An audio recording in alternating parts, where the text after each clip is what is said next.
Hi everyone, welcome back to my Gaming Easy. In this video, I'll show you some easy steps on how to add emoji in Clash Royale name. So let's get started.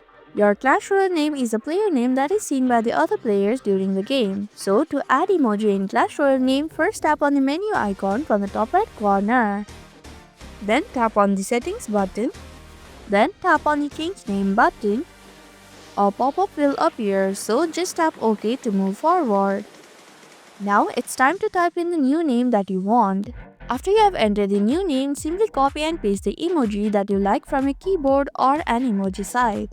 Keep in mind, Clash Royale only supports a few emojis, so you need to try a couple before you find one that works. Once you find an emoji that's allowed, just paste it next to your name. Follow the rest of the prompts and confirm the change.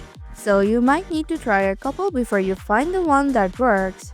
Once you find an emoji that's allowed, just paste it next to your name. Follow the rest of the prompts and confirm the change.